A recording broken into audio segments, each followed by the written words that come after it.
The distress signal had been broadcasting for 18 days when the small rescue ship Horizon's Edge picked it up on its sensors. Caleb Morris stood at the communications console and listened to the weak, repeating message that came from the abandoned mining planet below them, and he felt something cold settle in his chest, because he knew that planet's reputation all too well. Keth 7 was a dead world now, a place the Galactic Mining Consortium had abandoned 6 months ago, after seismic activity made the underground tunnels too dangerous to work in. But that was not the only reason people avoided this corner of space. The Dracorai lived in those tunnels. The mining crews had called them dragons, because that was the only word that fit creatures so massive and terrifying. And when the consortium pulled out, they'd had sealed 4 of those creatures in the deepest shaft and left them to die in the darkness below. "We should keep moving," Danny Ortega said from the pilot's seat without turning around, his voice carrying that familiar tone of caution that Caleb had learned to recognize over their 3 years working together. Lisa Grant looked up from her medical station, where she had been running inventory on their supplies, and her dark eyes held concern as she studied Caleb's face. "He is right," she said quietly. "That planet is flagged as hostile territory, and nobody from the consortium is paying us to investigate their mess." Sam Reyes emerged from the engine room, wiping grease from his hands, and the stocky engineer shook his head when he saw the signal data on the screen. "That is coming from Shaft 17, Sam said, "the deep tunnels where they trapped those things." Caleb did not respond immediately because he was studying the signal more closely, running it through filters to clean up the static and interference from Keth 7's unstable atmosphere. There it was beneath all the noise, faint but unmistakable. A human life sign. Someone was alive down there, trapped in the darkness with 4 apex predators for almost 3 weeks, and that simple fact changed everything for Caleb Morris. He had lost people before, on Meridian Station when the reactor failed, and on Vega Prime when the colony ship crashed, and he had learned to carry those ghosts with him through the long years in space. But he had never learned to ignore a call for help. "Take us down," Caleb said. Danny spun around in his chair, with disbelief written across his young face. "You cannot be serious," Danny said.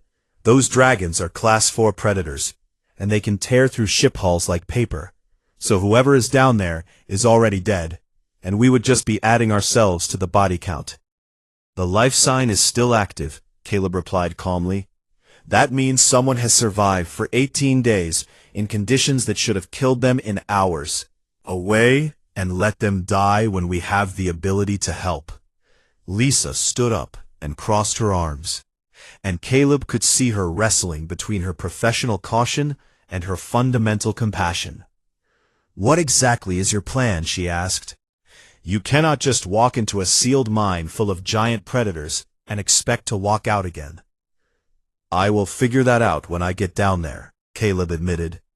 "But I am going, and I need you 3 to keep the ship ready for emergency extraction in case things go wrong." Sam let out a long breath, and then shrugged his broad shoulders. "Well, I always said this job would kill me eventually," Sam muttered. "Might as well be on some forgotten rock at the edge of nowhere." Danny stared at Caleb for a long moment, and something passed between them that went beyond words. An understanding forged through years of dangerous work and close calls and shared losses.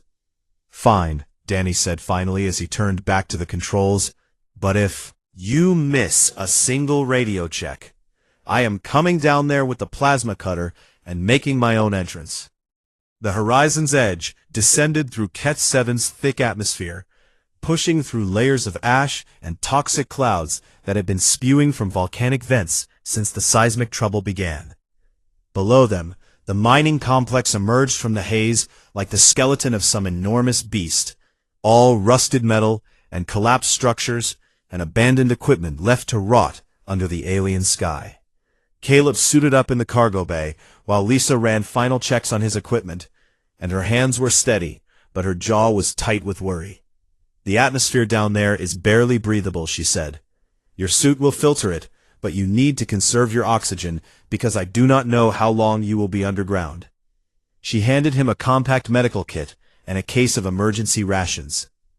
In case you find them alive, she added quietly, knowing that the small weapon would be almost useless against a Dracarai, but feeling better having it anyway.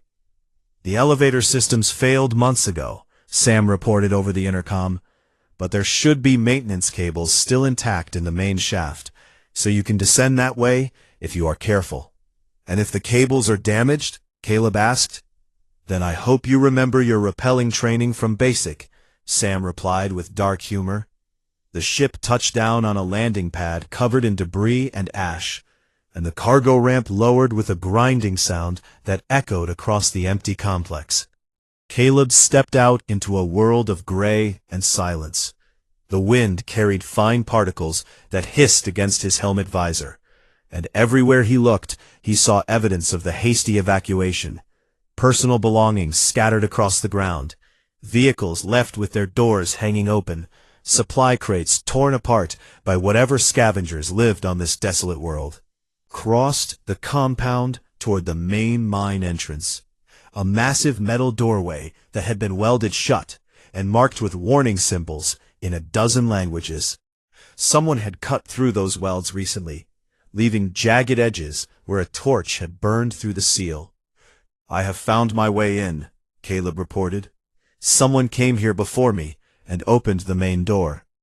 That must be our survivor, Lisa said over the radio. Be careful, Caleb. He squeezed through the gap and found himself in a vast entrance chamber that had once bustled with hundreds of workers, and now held only shadows and silence and the distant sound of dripping water. The elevator shaft gaped before him like a throat leading down into darkness, and when Caleb shined his helmet light into that void, he could not see the bottom. He found the maintenance cable Sam had mentioned, thick braided metal that descended into the depths, and he attached his harness and began the long journey. Level by level, he dropped through the abandoned mine, passing platforms cluttered with forgotten equipment and tunnels that branched off into absolute blackness. At level 7, he found the first body. The dead worker still wore his mining suit, with the name Hendrix visible on the chest patch, and Caleb did not need to examine him closely to understand what had happened, because the claw marks told the story clearly enough. He paused and looked at what remained of the man who had died alone in this place, and he wondered if anyone had mourned for Hendrix, or if his family was still waiting for news that would never come. I found a body, Caleb reported, keeping his voice steady. Continuing down. Copy that, Danny replied. Life sign is still showing below you, approximately level 17. Caleb resumed his descent, and with each level the darkness seemed to grow heavier, and the walls pressed closer. Dragons waited in the black depths of the mine. He did not know yet that they were waiting for him specifically, that they had been waiting for someone like him since the day the consortium sealed them in their tomb. He did not know that his decision to answer a distress signal would change everything, not just for himself or for the survivor below, but for two species who had never truly understood each other. All Caleb knew was that someone needed help, and he was going to provide it or die trying. The deeper Caleb descended into the mine, the colder it became, and the walls began to glisten with moisture from underground springs that seeped through cracks in the ancient rock. His breath came in clouds inside his helmet, despite the suit's heating systems, and the silence was so complete that he could hear his own heartbeat pounding in his ears like a drum.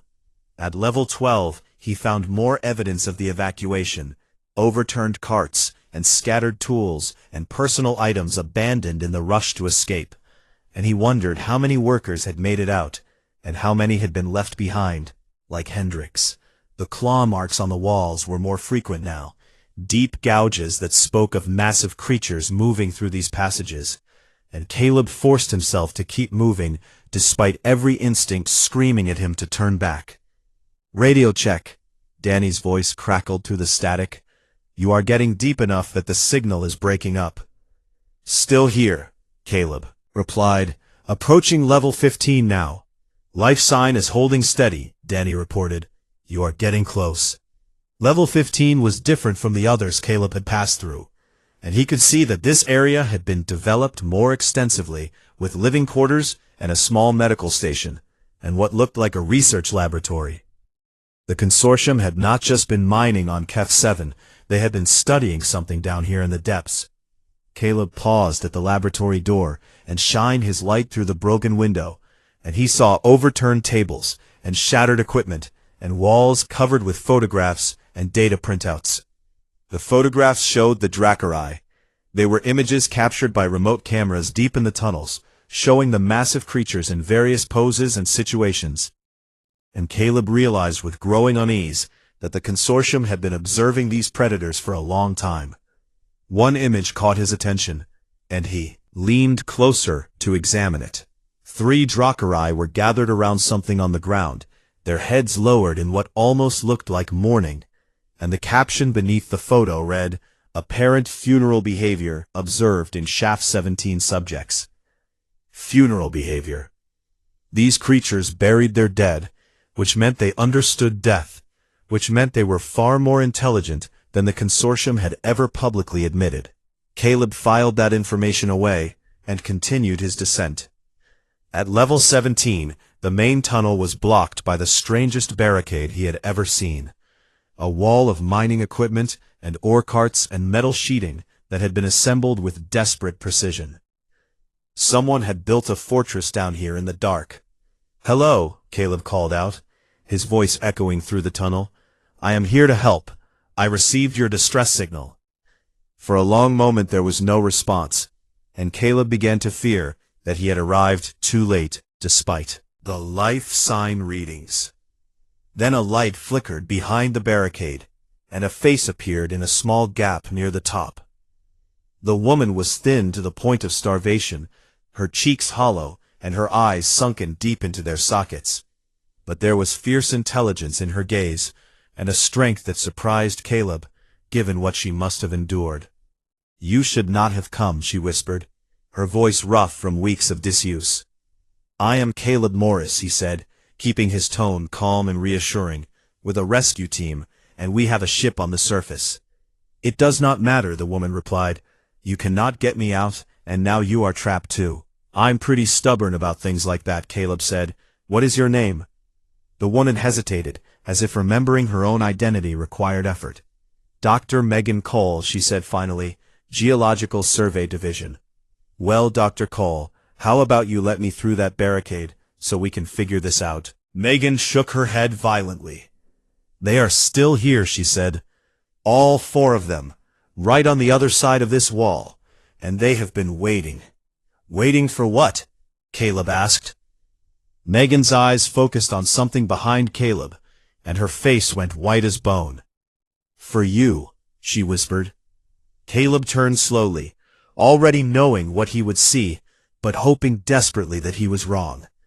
The Dracarai was enormous, 15 feet of coiled muscle, covered in scales that shifted between black and deep purple in the beam of his helmet light, with ridges along its spine as sharp as sword blades, and eyes that burned with an inner fire like dying stars.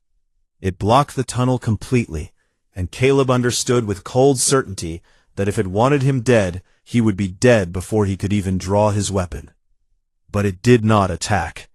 It watched him with those burning eyes, its massive head tilted slightly to one side, in what might have been curiosity, or calculation, or something else entirely. "Do not move," Megan hissed from behind the barricade. "Do not run, do not reach for your gun, just stay completely still."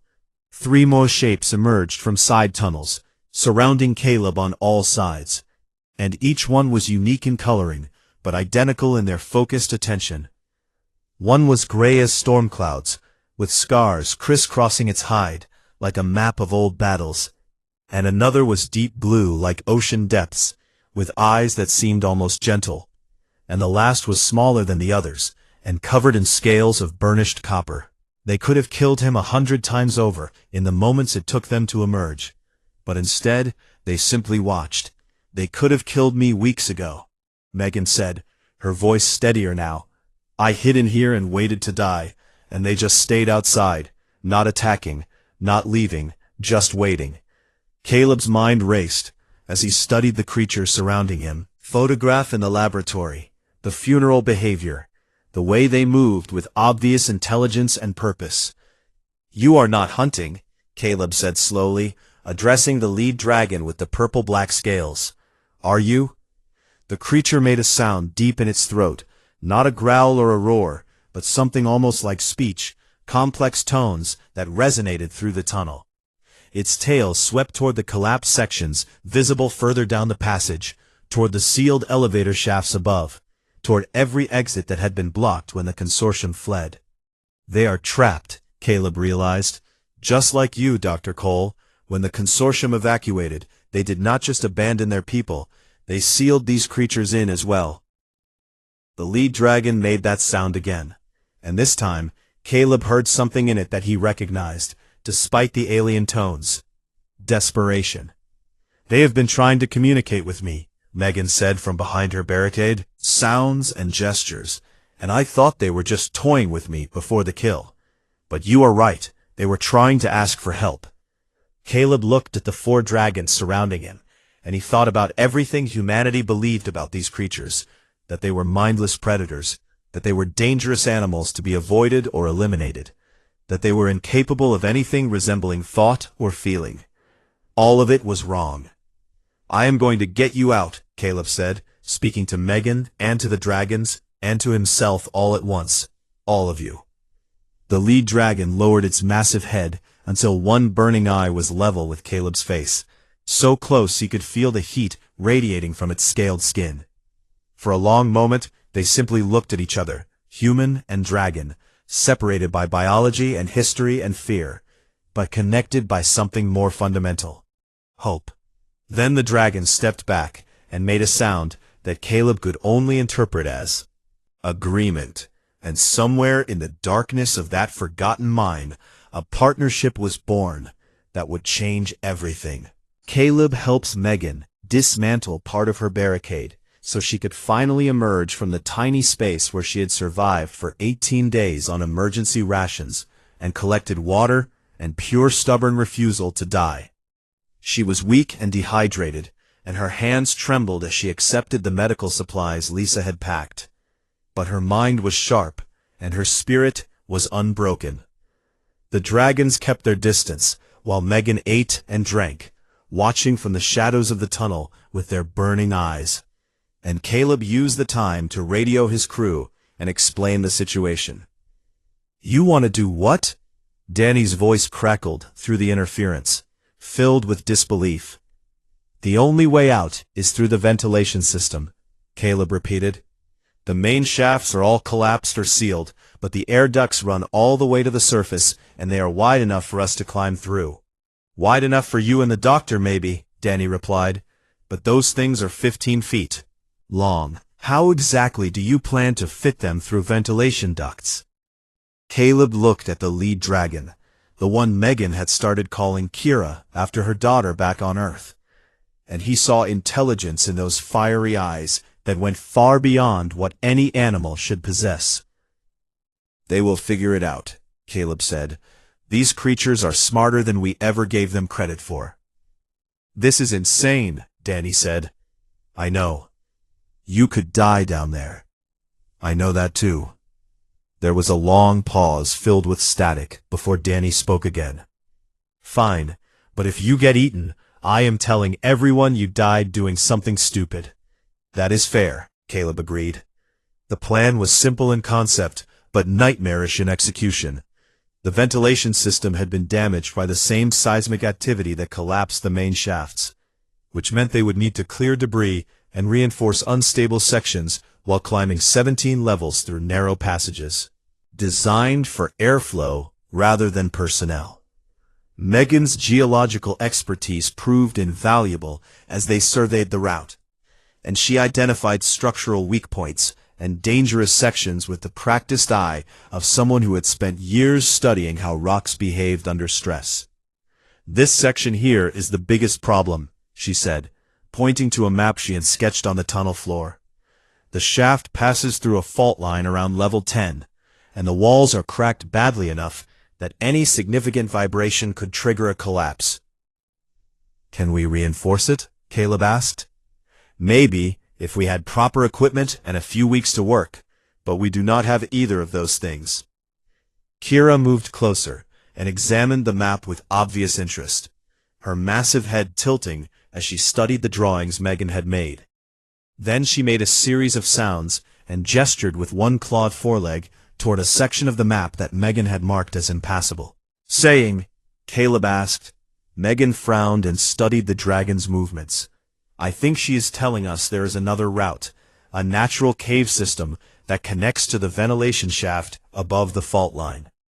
Kira made an affirmative sound and nodded her great head, and Caleb felt a chill run down his spine that had nothing to do with the cold. The dragon understood the map. She had studied their drawings and identified a flaw in their plan and offered a solution. And that level of comprehension was something that should have been impossible for a creature classified as a simple predator. "Show us," Caleb said to Kira. The dragon turned and moved into the darkness with a grace that seemed impossible for something so large. And after a moment of hesitation, Caleb and Megan followed. The other 3 dragons fell in behind them, and Caleb realized with growing amazement that they had arranged themselves in a protective formation with the humans in the center. The natural cave system Kira led them to was beautiful in a savage way, with walls of crystal and underground pools that glowed with bioluminescent life, and it connected to the ventilation shaft exactly where the dragon had indicated. "This changes everything," Megan whispered. "If we can use these caves to bypass the damaged sections, we might actually make it." They worked through the night and into the next day, clearing debris and mapping routes and slowly making their way upward through the winding passages. The dragons worked alongside them in ways that constantly surprised Caleb. Kira used her massive claws to carve through rockfalls with precision that a human crew with heavy equipment could not have matched, and the old gray dragon braced collapsing sections with his enormous body, while Caleb and Megan reinforced them with salvaged mining supports. The 2 younger dragons served as scouts, racing ahead through passages too narrow for others, their larger companions, and returning with warnings about unstable areas or blocked routes. Communication remained difficult, but they developed a crude system of gestures and sounds, and Caleb found himself learning to interpret the dragon's tonal language with increasing accuracy. Kira made a high sound when the way ahead was clear, a low sound when there was danger, and a complex series of tones when she wanted to suggest a different approach. By the second day, they had reached level 12, and everyone was exhausted but hopeful. Megan had regained some strength, thanks to the rations Caleb had brought, and even the dragons moved with renewed energy as the surface grew closer.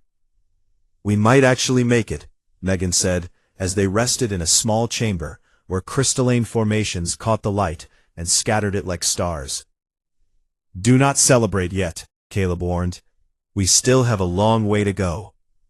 Kira approached and settled beside them, her massive wings folded, body radiating warmth in the cold underground air, and Caleb realized with surprise that he no longer felt afraid of her. Fear had transformed into respect, and respect had somehow become something that felt almost like friendship. "Why did you stay?" Caleb asked her. "When the consortium sealed you in, you could have fought. You could have tried to break through the barriers, but instead you just waited." Kira made a sound that Caleb had come to recognize as sadness, and she gestured toward her 3 companions. The old gray one, scarred and weary, who moved stiffly, and whose eyes held the weight of many years.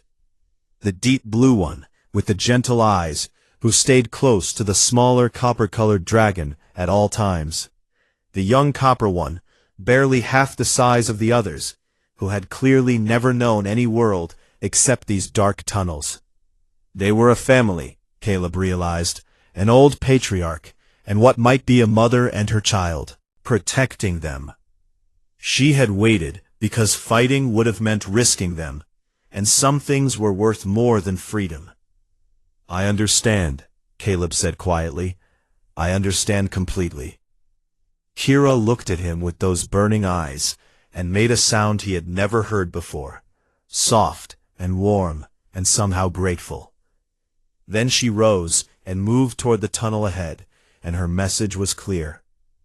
They had rested enough, and it was time to continue the climb toward the light. Caleb stood and helped Megan to her feet, and together with their unlikely companions, they resumed the long journey upward. 12 more levels lay between them and the surface. 12 more levels of danger and uncertainty and exhausting work. But Caleb no longer doubted that they would make it. They had come too far and sacrificed too much to fail now. The dragons of Keth 7 would see the sky again.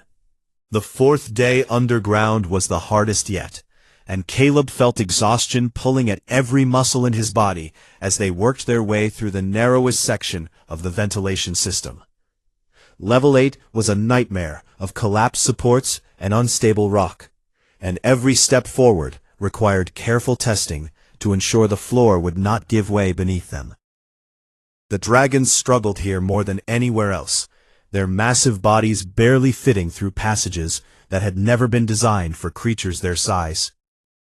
Old Grey wheezed with effort as he squeezed through a particularly narrow gap, and Caleb could see that the years and the scars had taken their toll on the ancient creature.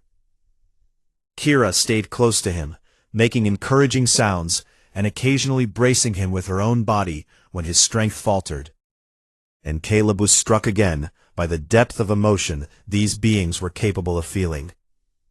He is not going to make it much further.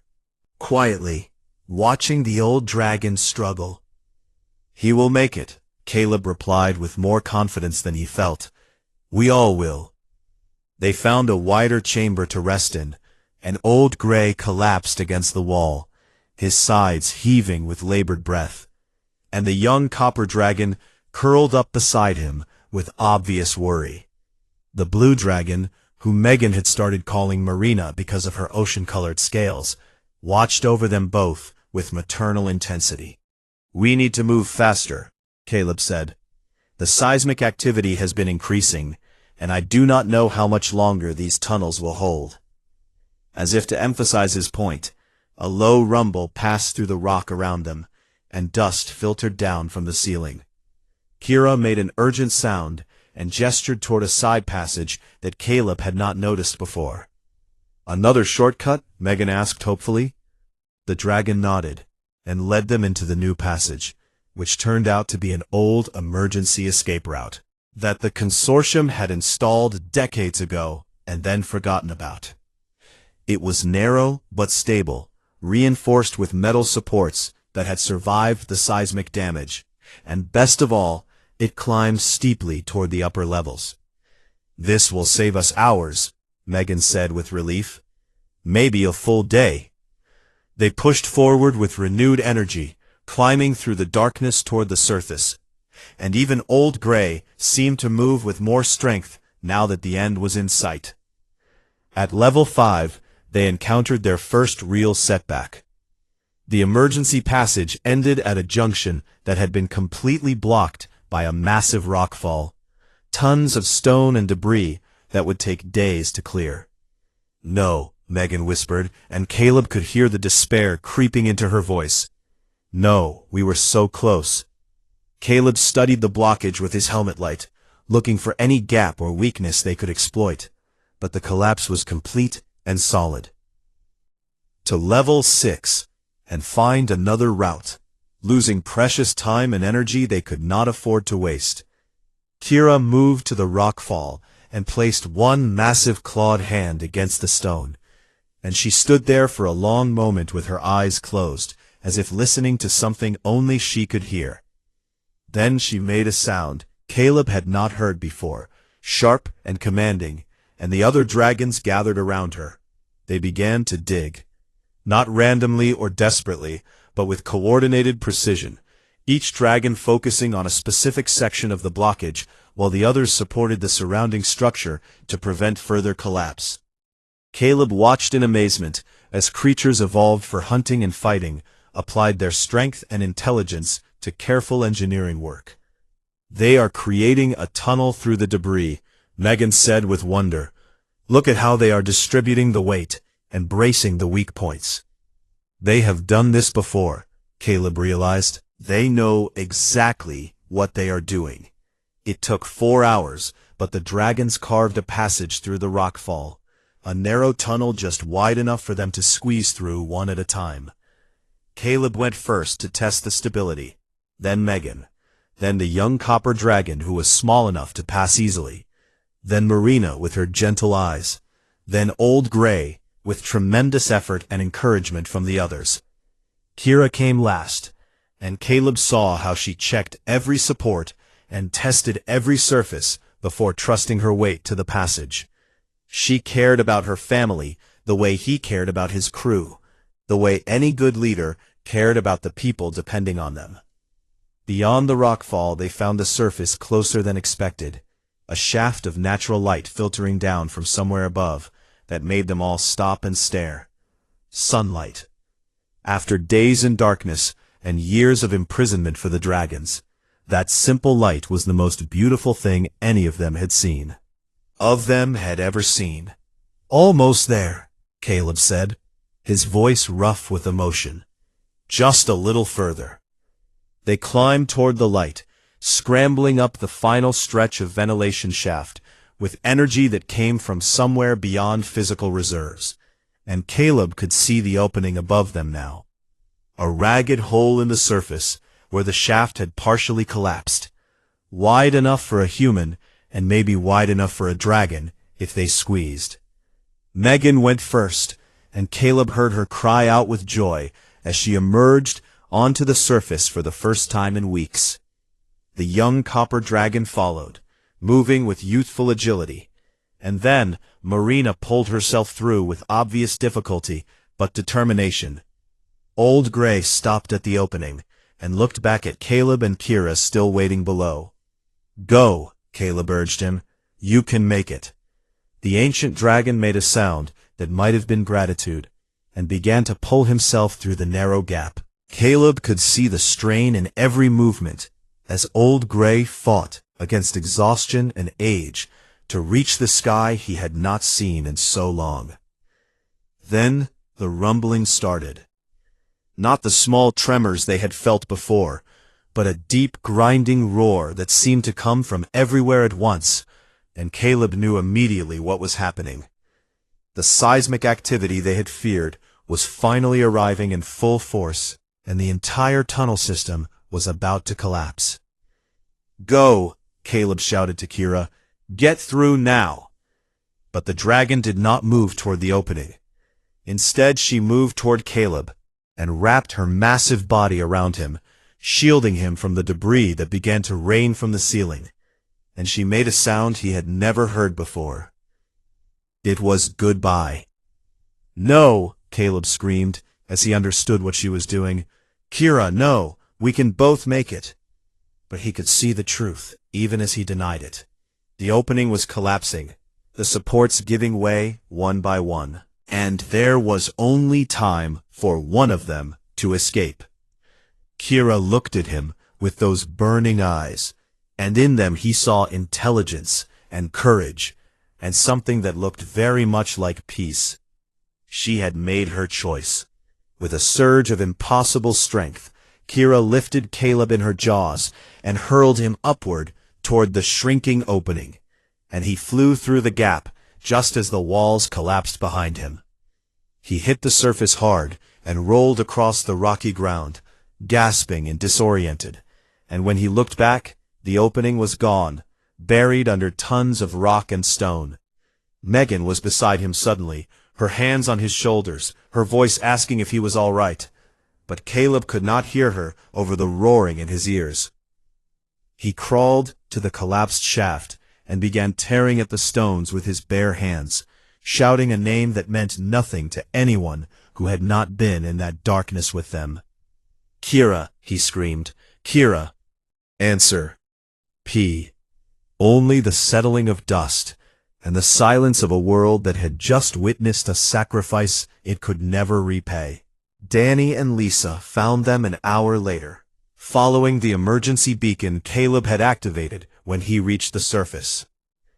The two crew members stared in disbelief at the scene before them, at Megan wrapped in a thermal blanket and shaking with exhaustion, at Caleb kneeling beside a collapsed tunnel with blood on his hands from tearing at immovable stones, at three massive dragons watching everything with eyes that burned like distant suns. "What happened?" Lisa asked as she rushed to check on Megan. "Where is the fourth one?" Caleb could not answer. He just shook his head and kept staring at the place where Kira had been buried, where she had chosen to remain so that he could live. Old Gray approached the collapsed shaft and made a sound that Caleb had never heard from any creature in his life, a keening wail of grief that echoed across the barren landscape and seemed to shake the very air. Marina joined him, her gentle eyes wet with what could only be tears, and the young copper dragon pressed close to both of them as they mourned their lost companion. "She saved me," Caleb finally said, his voice barely above a whisper. "I came to rescue them, and she saved me instead." Danny put a hand on his shoulder, but said nothing, because there were no words for a moment like this. They stayed there for hours, humans and dragons together on that desolate world, and no one suggested leaving until the sun began to set and the temperature dropped to dangerous levels. "We need to go," Lisa said gently. "We can come back, but right now everyone needs medical attention and rest."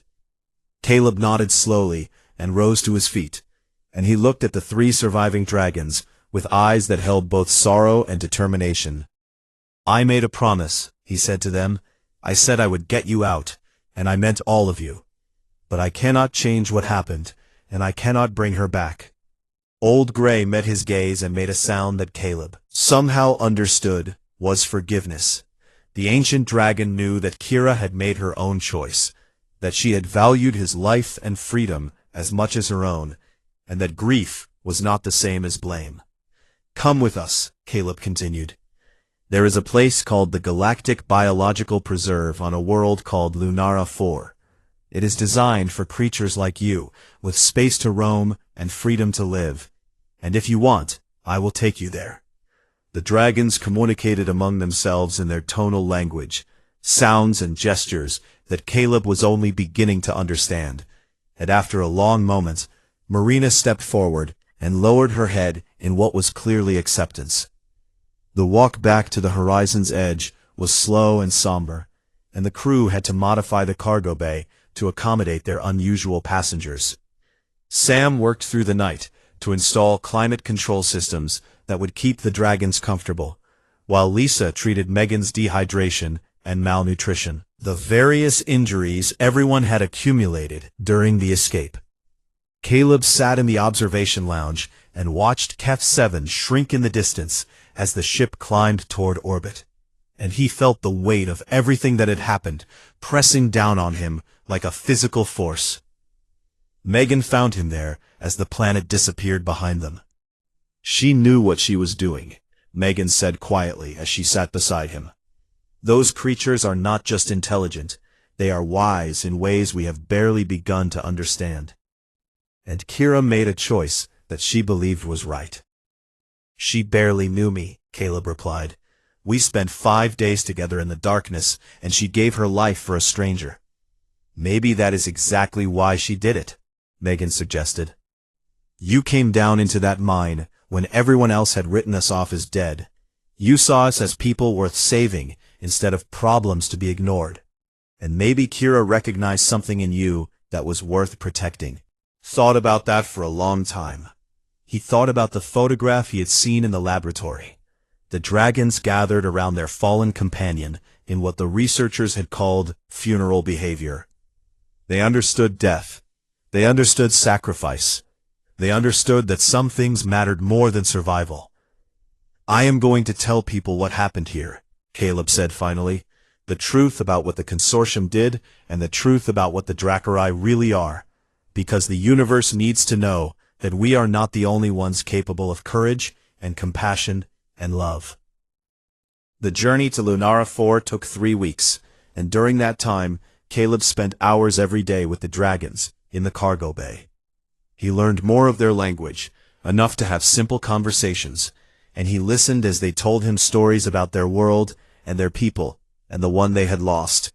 Kira had been a leader among them, a protector who had kept her small family safe through years of captivity and fear, and her final act had been perfectly in character. She had always put others first. When they arrived at the biological preserve, a team of xenobiologists was waiting to receive the dragons, with a mixture of scientific excitement and genuine welcome. Dr. Megan Cole had volunteered to oversee their care, having developed a bond with the creatures that went beyond professional interest, and Caleb knew they would be in good hands. He stood at the edge of the vast enclosure they had prepared, watching as Old Grey and Marina and the young copper dragon explored their new home with cautious wonder. "What will you do now?" Megan asked, standing beside him. "Keep flying," Caleb replied.